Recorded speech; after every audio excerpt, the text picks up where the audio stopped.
ways to kind of get around that. And it's absolutely insane. So welcome everyone. If you're watching, we were talking about YouTube and the algorithm and how, hey Jay, good morning, Grant. We're talking about how to post stuff on YouTube. And if YouTube is only used, not only used, but if people are engaging with audio content on YouTube, then even just having a static image and then the audio can still get you some traction. And I'm going to show the screen. I run a soccer podcast and we have done nothing on YouTube. We just have posted on YouTube. Some people follow us, but we're getting on our 47, 49, 49, 44, 48 minute, 52 minute. We've gotten a lot of engagement relative to the fact that we put no time into no, and what I mean is I have 22 views, 10 views, 17 views, 31 views, 56 views. And the one we put up yesterday already has 5 views. Now I know you're like, oh, 5 views, but we're not doing anything. We only have 14 followers on this particular channel. It's not where we're trying to like get people close to the fire. We focus more on Instagram with this particular podcast, but I don't even know if you can see it, but I put up this, I think you called it out too. It's week 7. It's gotten 56 views.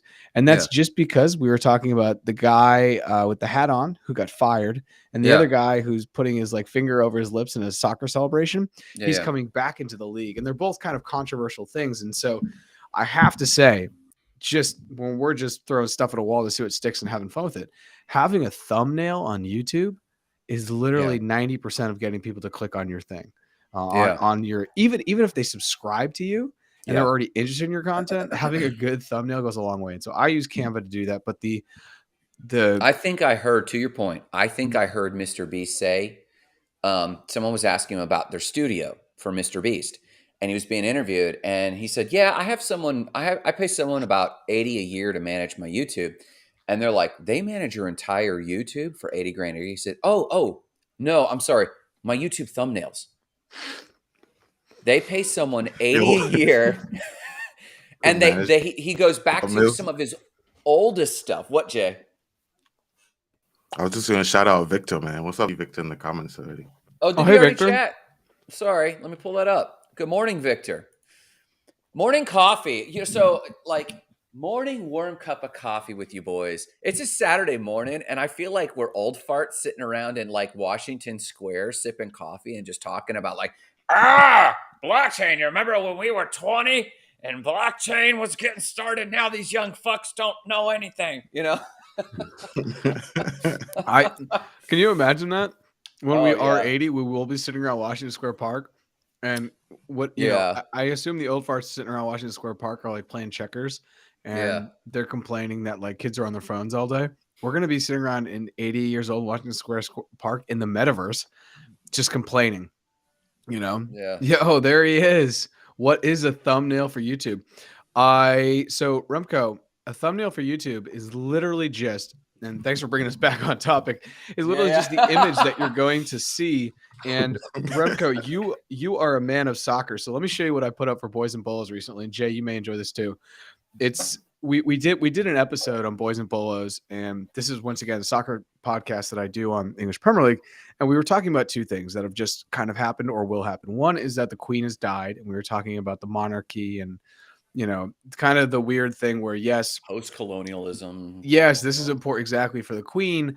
However, with so many players from countries that were colonies of England, it's kind of weird. And so many fans that were colonies of England and basically, for hundreds of years were subject to violence and stealing of natural and human resources. It's kind of a weird time for the world to kind of, deal with what's happened here. So, and we also talked about the World Cup and how I do think it's going to be the new Fyre Fest. So here's my image. Once again, I'm holding this up to the screen, so you're going to have to bear with me. The World Cup is the new Fyre Fest. What the hell? So I have a picture of... Yeah, so I have a picture of Ja Rule, and it says FIFA World Cup is new Fyre Fest. And it's a picture of Ja Rule and Billy McGrath, and then FIFA World Cup. So you need something like that, Remco, to kind of grab people and bring them into your content. So let me do this real quick. Go to just Boys Remco. Oh, there you go, yeah. So you guys can get a sneak peek into the shit I've been watching lately. There's Jesse Eckel. And obviously, like Ethereum. And then I'm also like, I sell books. Like these are my books that I've written up here. And so like, you can see. But all of these are thumbnails. And this is like a big one right now. Alex Hormozi, if you don't know who he is, you're living under a rock. And he experiments with these profile photos or these thumbnails as well. So Remco, there's like a whole art and science if you have the budget to screw with that. But you could do what Jarrett's doing and just think about it, bust it out on Canva, and they have a template for it, a really good template actually. And actually, if you look at today's Not Crypto Bros, I updated our thumbnail. I know it looks phenomenal. It looks really good. That looks okay. I liked it. It was a little bland, and I thought, well, let's pull in Jarrett's yellow from More Than Blockchain, his little headshot. Let's pull in Jay's colors from Web3, and we kept the Not Crypto Bros colors. So that's a thumbnail, and there's a whole science to it. I do think it's pretty huge.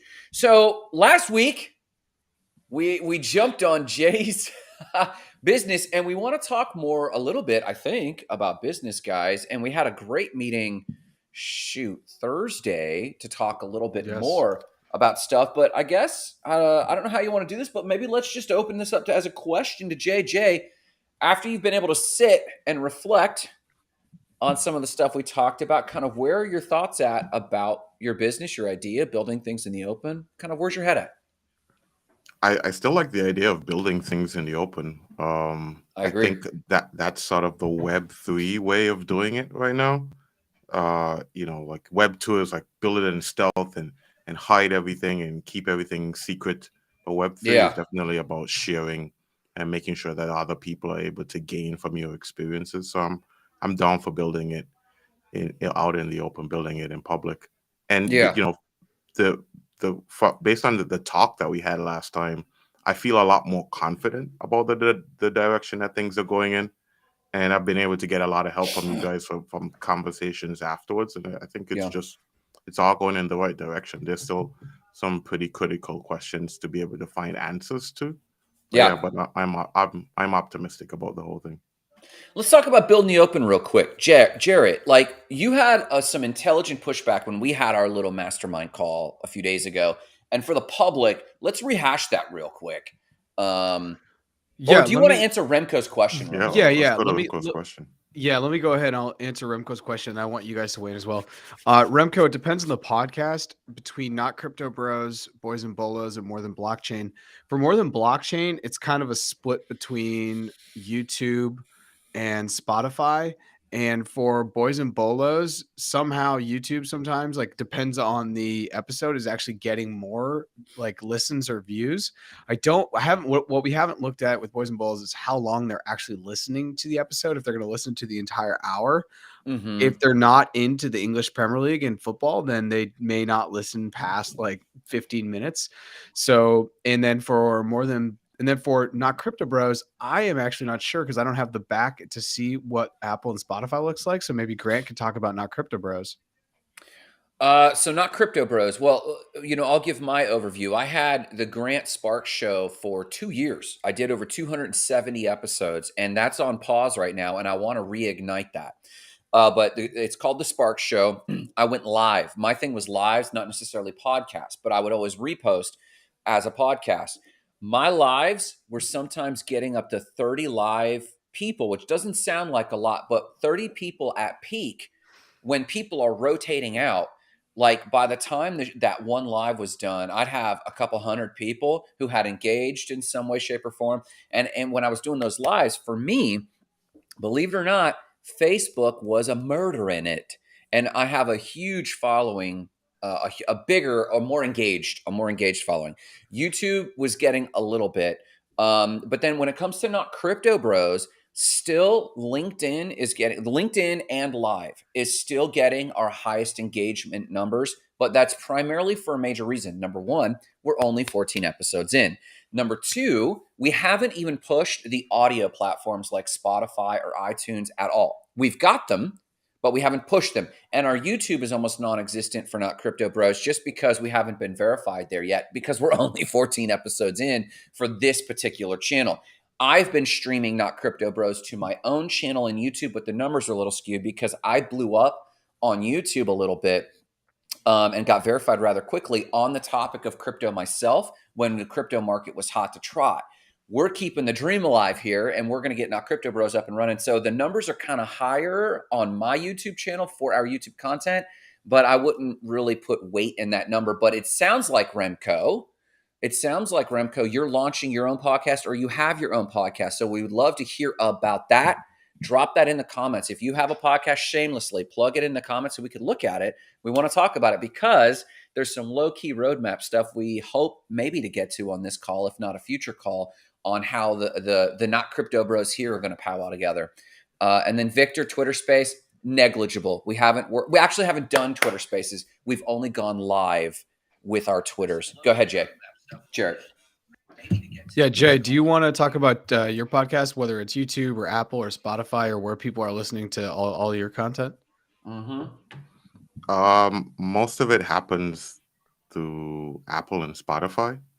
But actually, it's kind of interesting. I've been hearing a lot of podcasters now using like social media as a place where they get their downloads. So whether it's IG Reels or TikTok or even LinkedIn, but basically the idea behind it is the IAB, which is the International Advertising Bureau.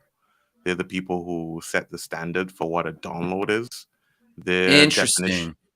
Their definition is their definition of a download is 1 minute of content that has been streamed. 1 minute? So, yeah, just 1 minute. So that's a download? That's a download, 1 minute. That's whack. That's whack. Well, let me ask 1 minute Jarrett, of an album, you didn't listen to the album. Well, see, I was going the opposite direction. In the TikTok generation, I consider a download, like I downloaded it, I might listen to 15 to 30 seconds and decide if I want it and move on. I would have considered that download. But to Jarrett's point, that's interesting. Keep going, Jay, please. Yeah, so the idea is if you go through your content, pick like the 4 or 5 best minutes, and then upload that to IG Reels and TikTok and LinkedIn and all your other social media platforms, Facebook, Snapchat, wherever. And as long as you can figure out if people watch the entire thing, like on TikTok, they give you that metric. And I think maybe to a certain extent on Instagram, you get that metric as well. If people watch the entire thing, then that counts as a download as well. You just add them together. Interesting. Remco, thinking about LinkedIn Live. So I don't know. I think it was Jay that had the brilliant idea for us to focus on LinkedIn Live. And we started there because so few people were actually doing it. And that's also why we're doing Saturday morning at 6:30. And that's a little bit of an experiment. And as that starts to take off, we might focus on other platforms. And we've been talking a lot about focusing on YouTube, but Remco's got a jam. So thanks for stopping by. And then Victor had a question, but I wasn't sure about the question. You guys think will help you to engage more people? Victor, maybe. He was talking about Twitter Spaces before, right, Victor? I mean, I think so. I think the thing with Twitter Spaces, Victor, is that, and I don't know, please hop in, either of you. I don't know if we've figured out how we can capture Twitter Spaces. I know Jay put something up on how to capture the Twitter audio, but I think that's one of our biggest things. We don't want to just make ephemeral content. Like, while that is cool to make, if you are creating content, you want to be able to capture everything that you're going to say publicly. So Jay, I think you posted about this. And Allison, how you doing? Good morning. I think as long as we can capture it, then I think we'd be into it, because for me, if you're going to take the time to put something out there and share your thoughts, well, then you should also capture it, and then you can post it. And like Jay's saying, you could post that audio to social media, put a static image over it. You could even get the video if there's any video, but definitely taking the audio and putting it up on Spotify and, on an RSS feed is probably the best way to go. I feel like I'm regurgitating Gary V's here, but it's like, whatever you're going to do, make sure you can capture and then repost contextually across the different platforms to try to share your message. And Victor says, yes, I will invite you guys. He does a Sunday Twitter on gratitude and what you were grateful for. And it's I've been to a couple. It's really quite good. Is that like Jay-Z Church? You mean Kanye West Church? Kanye West Church. How you gotta confuse legends, my guy? It's too early. Too early, Grant. Constant. I just can't. I can't. This is where we need like live production where I can do the wah wah wah. Brian's on. What's up, Brian? Good morning. we do go live on Twitter. Like I'm live on Twitter right now. Yeah, Right, we Victor, go live, but it's not in spaces where I'm like, people can kind of yeah. get in Allison's and just it's making not a fun of me. space. and share their love. Yeah. If I can, I'd like to go back and talk Please. to the prompt that you asked me about what Jay was saying about building in the open. I want to hear And this. Yeah. yeah, and my pushback was it's fear-based, right? And I know that. And it's just kind of like, oh, you don't want anyone to steal your idea. Yeah. But I agree with I think you sent Jay and I a reel on Instagram, and it Yeah. was with she is a content So creator. I'm lost. blanking on her name, but she basically does business reviews of like Yeah. how to create income in non-traditional ways. Basically, how you set up something that's going to continue to work and you're going to feed it a little bit, but it doesn't need full-time love. And I've seen her do a lot of reviews of stuff like vending machine creators and car wash owners, because these are things that once you kind of have set up and you have a routine and you have your strategy and you put some people in, you get some employees or somebody to kind of manage it, then, the cash starts to kind of flow. Yeah. And she was talking that basically, hey, if you have an idea, you don't need an NDA. And this is something I heard from a VC years ago. When I was Yes. talking to him, I was part of a team that was building an app, and I stepped away from that team. And I can talk about why I stepped away from that team. I don't know if they'll ever hear this, but and I remember talking to a VC, and the VC was like, look, man, if you go to any VC and before you have them hop on your Zoom or your whatever to talk about your deck, you say, oh, you got to sign an NDA. You are not a boss, right? That does not make you sound like you're in the know. It makes you sound like No. you're out of the know, because Yeah. there is not any idea that is worth NDAing anymore in this world because of the internet, the decentralization of information that's kind of out there. And Can I tell you, I watched someone lose $250K because of the this. NDA. Because of the NDA. Oh my God. It's so anyways, he broke it down. And his whole thing was basically like exactly what was said in that reel. It's like, if you have a great idea, great. There's still so much room between the idea and the execution on the idea. Yes. The difference from 0 to 1 is so great, which is why 100 people that have told me they're going to start a podcast, 0 of them have started a podcast. Right. Yeah. Things that I think the three of us take for granted. So Yeah. that kind of opened my eyes, and he was just like, you never need an NDA. Like, even if you have this idea that's like, drone shipping, like, oh, don't tell anybody about that. Well, let me tell you, buddy, they're already working on that. They have for been about, 10 years. And I know a guy who's been working on it for about 12 years, lobbying the FAA in the United States because they have problems with the flight patterns. So whatever idea you have, someone else has already had. Whatever idea you have, someone else is already working on. So if you understand those two things, just get going on it and just try to make it the most unique you can. And this whole, first in the market definitely helps. But even when you get first in the market, there may be other people that are doing it. You just don't know about them. When I think about that, it's like the fact that the Mayans and, people in that was aliens. Well, that was aliens. Yeah. So if it's not aliens, that's connecting you through, the stars. So anyways, I know it's fear-based, and I know it's like, oh, don't steal my idea. But the reality is, in this world, there's no such thing as secret sauce because of the internet and honestly YouTube. So on that point, real quick, 2 quick points. This was a no shit thing. I worked for a multi-million-dollar real estate developer, and this was in 2003. And I was deeply involved in the Christian church, and they were always looking for money like a handout.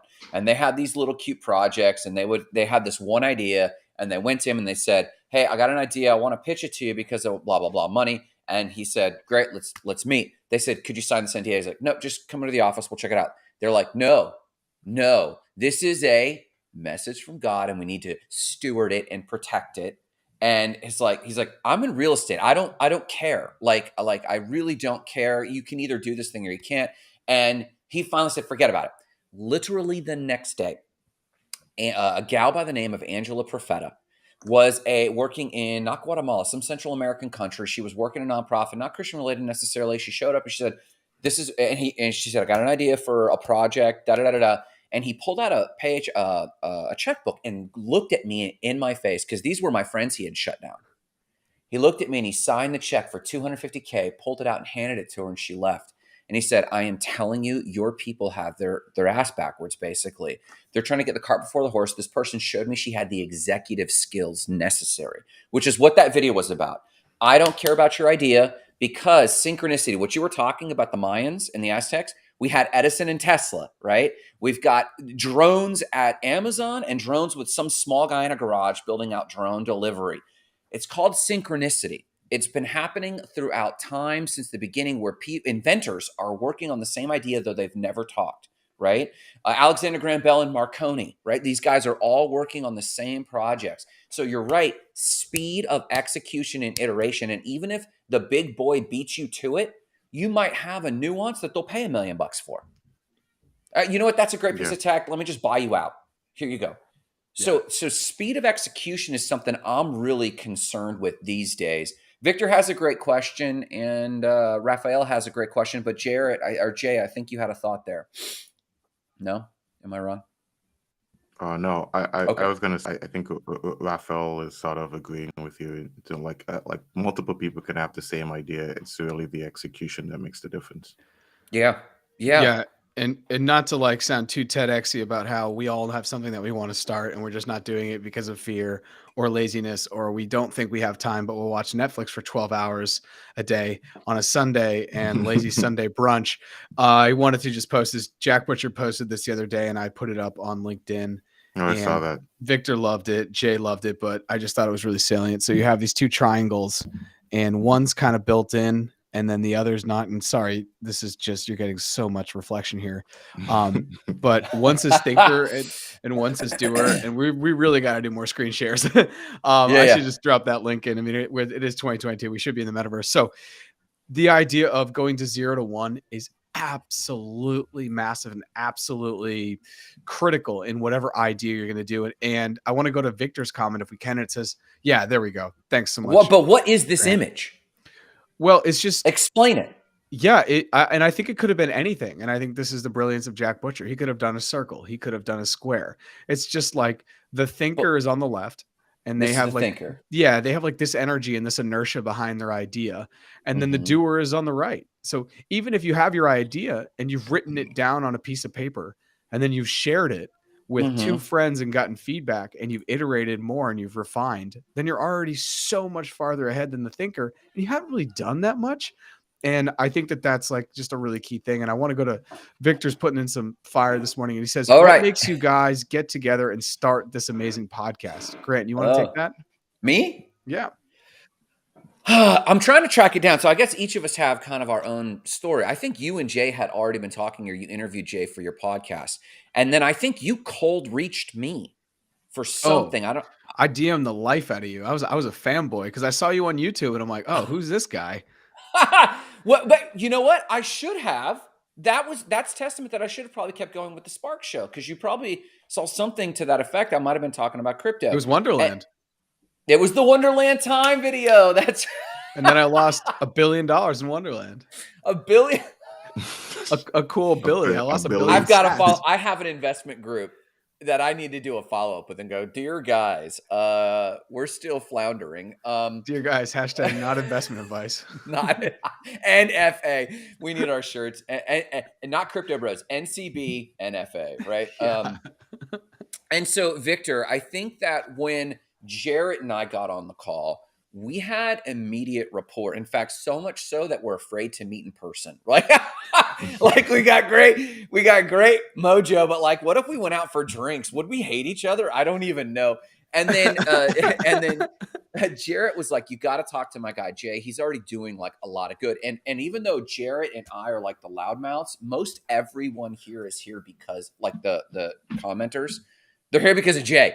Jay's like the ultimate networker. And so I don't even know when we hooked in with Jay, but he hooked in and we found out we had immediate rapport. And for my part, I knew that I did not want to do another show without co-hosts because I do so much better with other awesome energy. That's me. Anyone else want to answer it? Jay, you want to take this?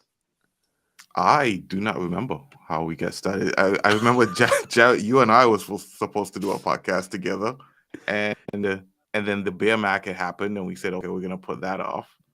But I don't remember why we started this.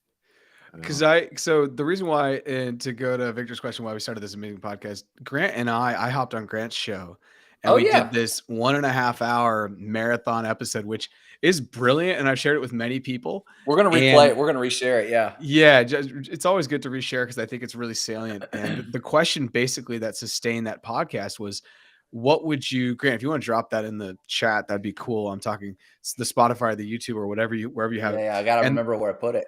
Yeah, it's definitely in your Spotify. And the question was super simple.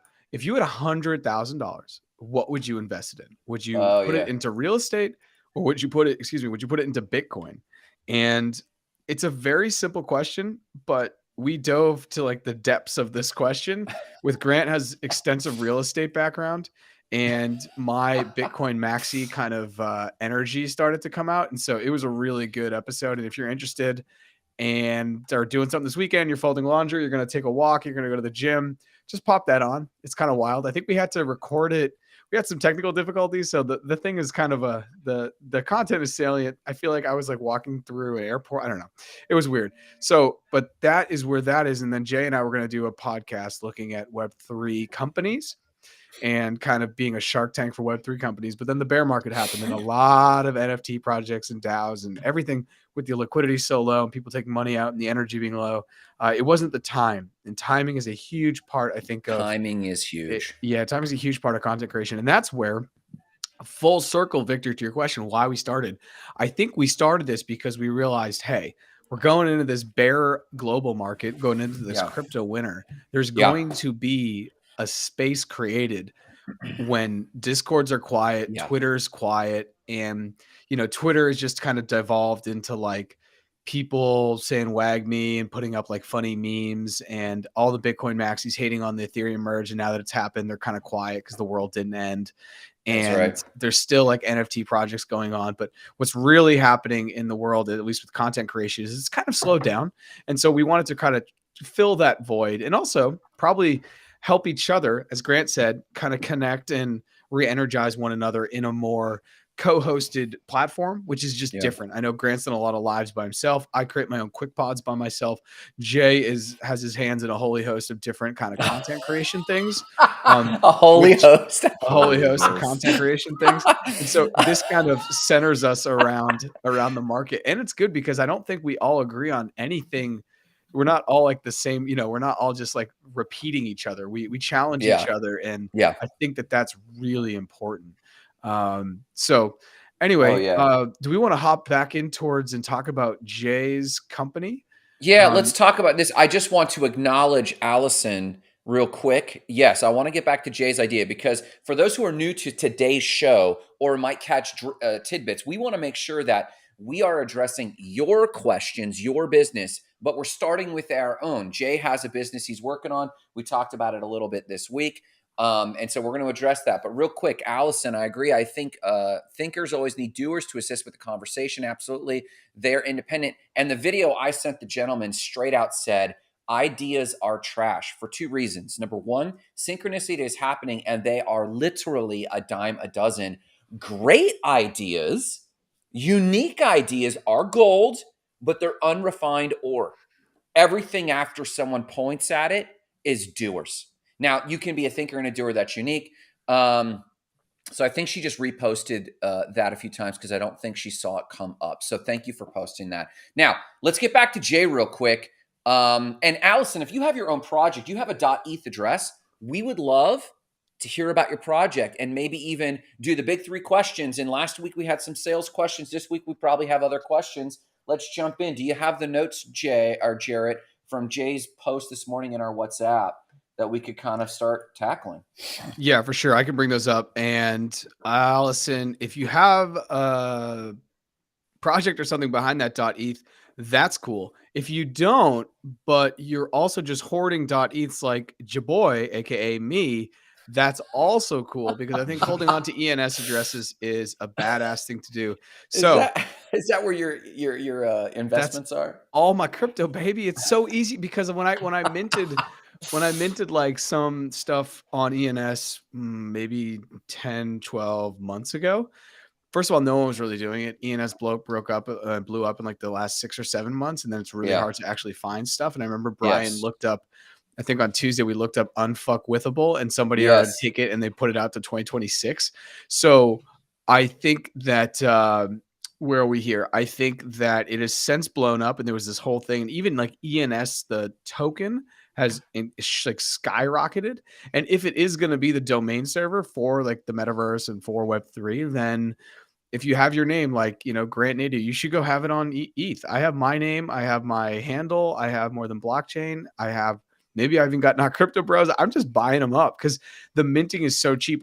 When I minted like 12 or 13 months ago, and this is like NFT was still kind of bumping and the minting was expensive, you know, it was 60 or 70 bucks. Now it's like $2. So if you're into domains or you have a project, go ahead, get on ens.domains and go ahead and do that. Victor made a comment, and then I'm going to jump into what we're actually here to talk about today, which is Jay's show. It's amazing when leaders get together and share thoughts. Are you guys trading when talking about DGen? When DGen? Yeah, I guess we're going to talk about this for a second because Victor's got me all excited. It's not even 7 a.m. and he's talking about trading. When talk about DGen and who makes the money, the holders of the DGens.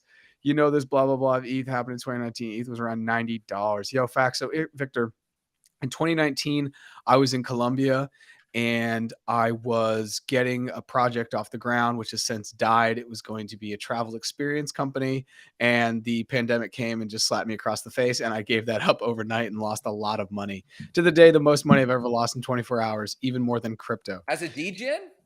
No, as a trying to start a travel company. So that's right. Yeah. But so in 2019, though, I was in Colombia, July 2019, and my buddy was on. I was getting him into trading. I was getting him into, you know, okay, one of the parts of financial literacy, once we budgeted, right? Once we've talked about your spending, once we then have built up some economic energy, you can put to the side, right? And then talking about, well, inflation happens. So you want to invest that money, right? Like it's good to have your safety if you want to have your 6 months, or as Dave Ramsey says, your 6 months. But let's take some of that extra money. If you have it, let's open you up a Robinhood. It's low hanging fruit, and let's get you some stuff. So we opened up a Robinhood for him. And I remember distinctly sitting there and being like, well, you can invest in stocks or crypto. Those are like your kind of two options, and going through that with him and then pushing him, being like, dude, honestly, you should invest in crypto. That's like where I stake my money. And I'm not telling you something I wouldn't do. He bought Ethereum at 110. And when Ethereum hit 4,400, I remember he sent me the text. He's like, you a real one.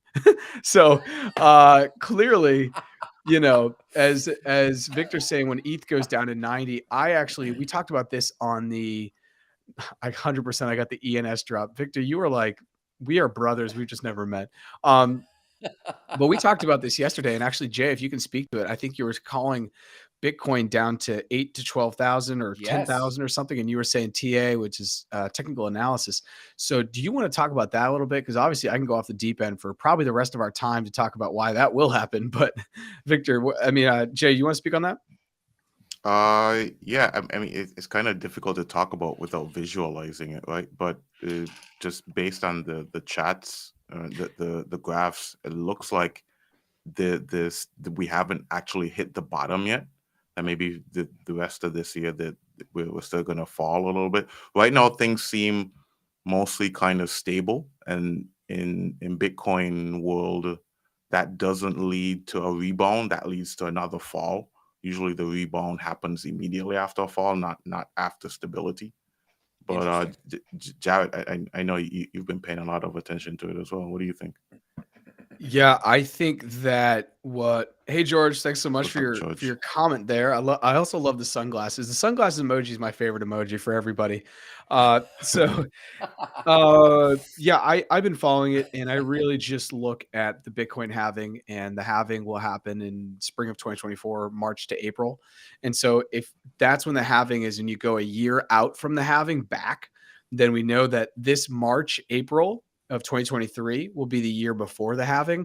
And normally that is when it starts to hit its lowest point. So this spring, and then in the summer, it will start to like kind of creep up, or then be stable before the halving happens, and it kind of goes. And it's really aligning with so many other things that are happening in the world. One of them is currency devaluation on a massive level for many different countries. And so there's so many citizens around the world that are trying to park their economic energy in something that's going to be good in 2 years, 3 years, 5 years, 10 years. And this is for people that are trying to put their like generational wealth away, so they're not worried about the volatility potentially of Bitcoin once they understand the way the the way it's set up and how it's engineered to cut down in supply. So for me, I don't think we've hit the bottom. For me, and I'll say it here and I say it everywhere, as many times people listen, people troll me on Twitter for this. Like, that's crazy. It will, for me, go somewhere between 8 to 12,000 before, that will be its lowest. Now, how long it stays there, I do not know. This is something I will give advice for, however, because it's worked for me. So anyways, that's not financial advice. That's my opinion. Nope. That's also my lived experience. If you want more information on that or just want to chat with me about that because you're into Bitcoin and you want to learn more, please reach out to me on LinkedIn or on Twitter or wherever. And I will go further with that. What I will say, though, and this is something, Jay, and Grant, I don't even know if I've shared with you, but if you put up a buy order on Binance or Coinbase, it's only worked for me on Binance, but I have buy orders up for things at ridiculous prices. Like I have a buy order up right now for BNB, which is the Binance, for like $50. Because when Binance got up to like $500 or $600, my buddy had a buy order and he put it in for $200 and it filled one day because sometimes the thing just it like dumps out and it will just buy. And if you have the order in, it's just like basically a bot buying for you. And so I have buy orders in things that I want at ridiculous prices. And I haven't put one in actually for Bitcoin as I give this advice, but I know for BNB, I remember where I was sitting. There was an Ethereum flash crash back in 2017. I think it was 17. I need to check the date on this. I was sitting in a diner and I was trying to explain to my wife for the first time. And I was a crypto bro at the time.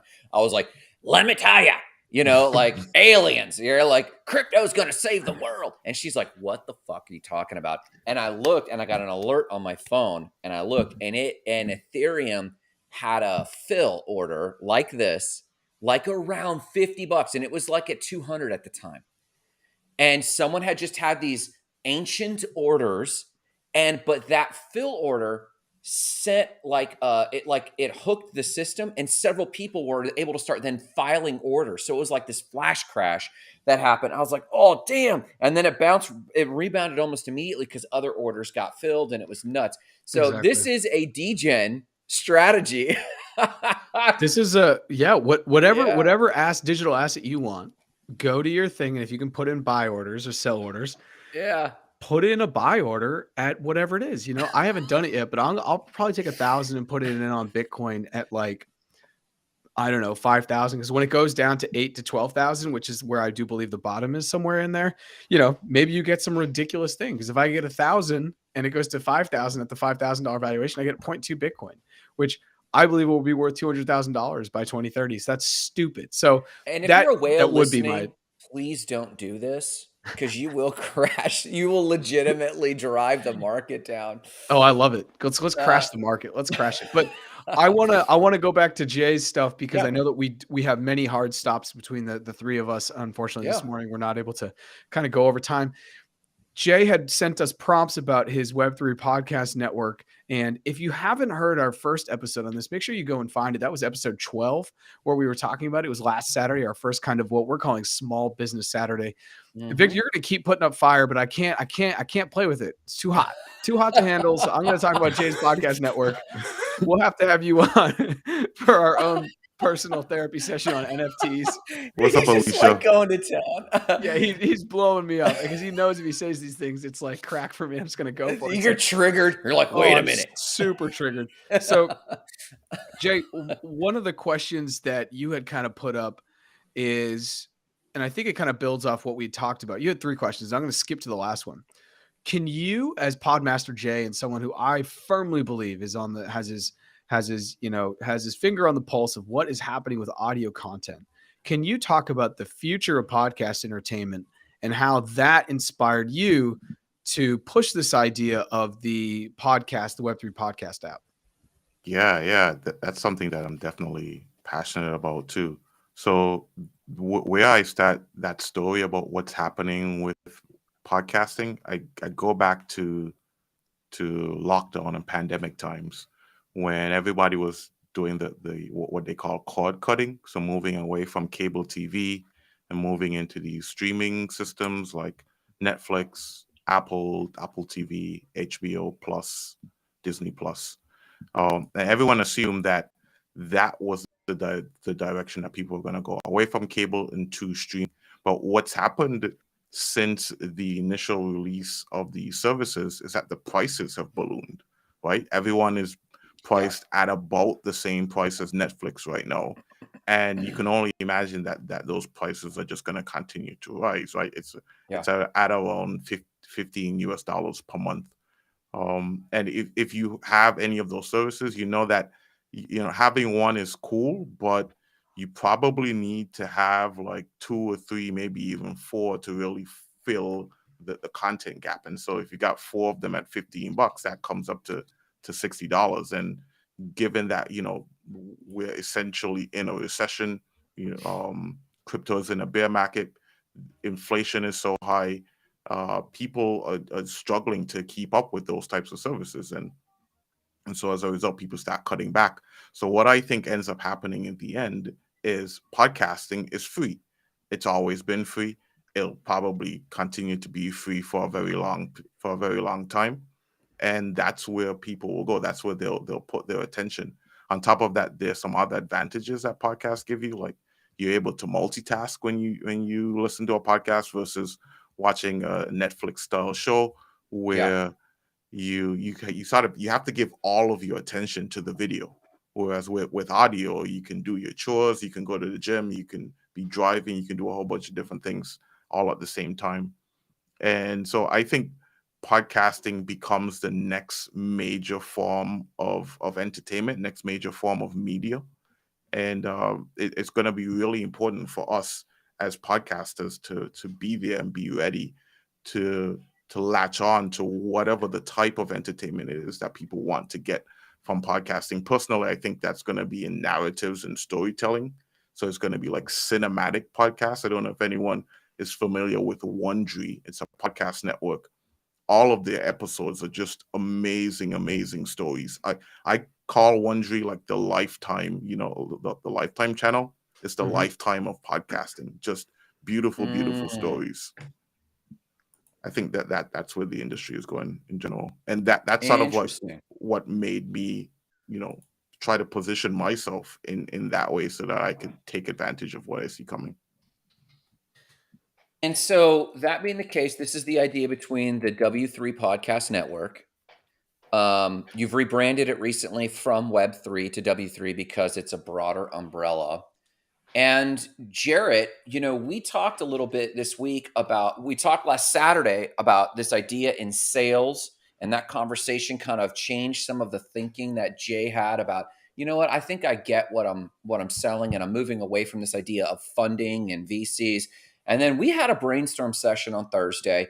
Jarrett, what were some of your takeaways from the brainstorming in order to round out where this idea, in the spirit of building it in the open, how the idea is rounding out for Jay? How the idea is rounding out for Jay? Well, I feel like Jay brought us an idea. And we hijacked.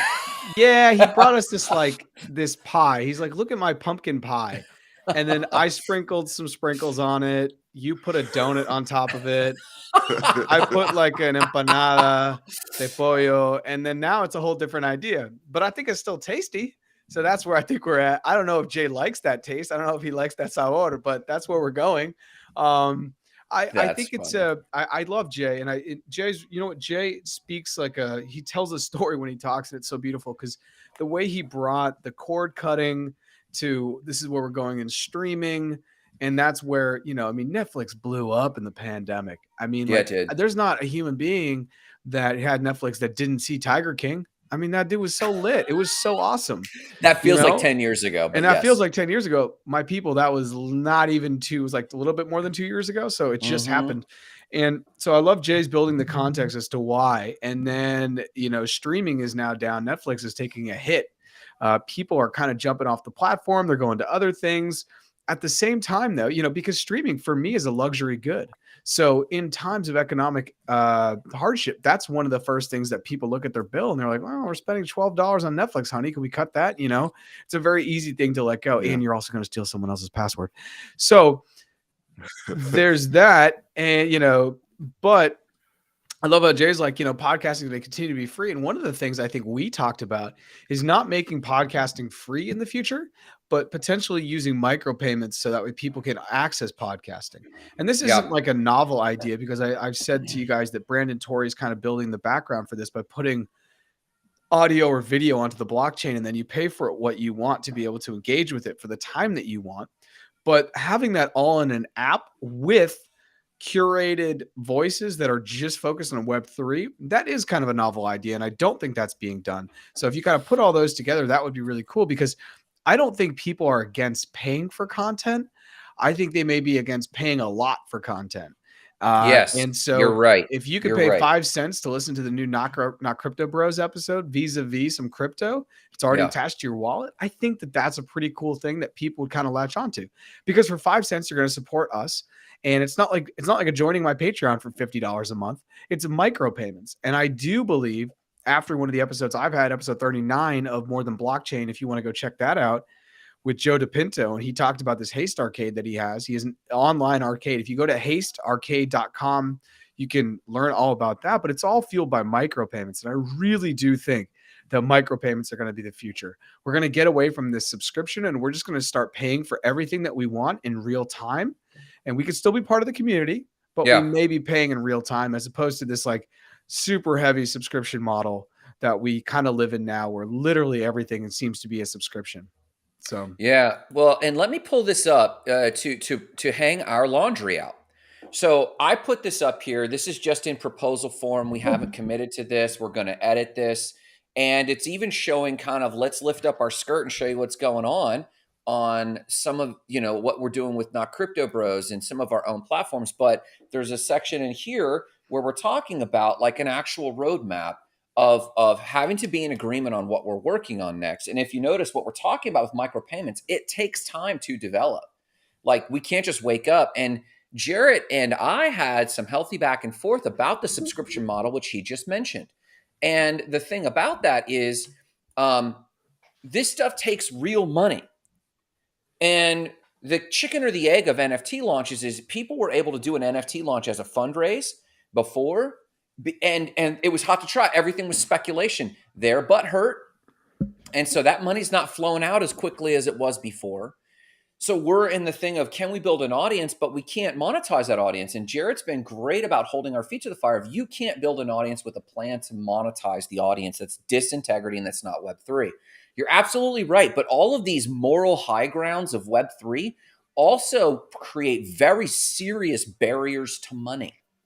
And money is the fuel of what it takes to develop some of Jay's idea, whether it's the micropayments is the way to go, or just the idea of having a niche podcast app that curates killer Web3 or W3 content, which to me is the core idea of what Jay's got, to capitalize on this focus on podcasting, entertainment content that's both either storytelling, doesn't matter, but it's on this topic. That core idea is awesome.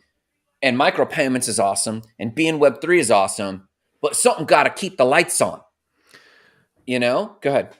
Jay, when you think about everything we've just said, how does it add value or play with your original idea?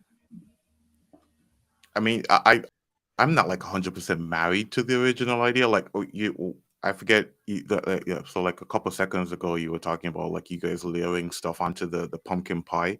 I feel like all things that you've mentioned, I've thought of before, but I think about it in isolation by myself, and so there's no one else to bounce ideas off of except in your own head, right? But then when you hear other people say it, you're like, oh, okay, I remember that idea. It didn't make sense like 2 weeks ago, but when somebody else is saying it, kind of makes a bit more sense, right? And so I like this dynamic of having sort of like the triangle, like that image from Jack Butcher, where we're bouncing ideas off of each other. The one thing that's still in my head, and I think we talked about this a whole bunch last time too, is like this whole thing of podcasting as a service. Lost you guys? Am I alone? No, we're here. No, we're here. He got insecure. He's like, we're doing this together, and I'm alone. Yeah, for those of you listening on audio, Grant just put Jay as the only thing on the screen, and Jay freaked out. He was like, I thought I had my squad in the cipher, but I'm just rapping by myself. Absolutely. I did get scared for a second. I thought everybody dropped out. No, we're here. We're here. But so like podcasting as a service, there are lots of people, like you were saying, Jarrett, who have the idea for a podcast, but then may not have the resources or the time or the skill or the understanding of how to actually follow through with it. And so I think having a service where you're able to help people to either get started or just run the entire show for them, or maybe just do like a mini series for them, is something that's really important. And especially as podcasts continue to grow and become dominant in the entertainment industry, I feel like I told you guys go for it. On that meeting, I came for the public. I told these guys I had literally just come from a client appointment for the website company that I have.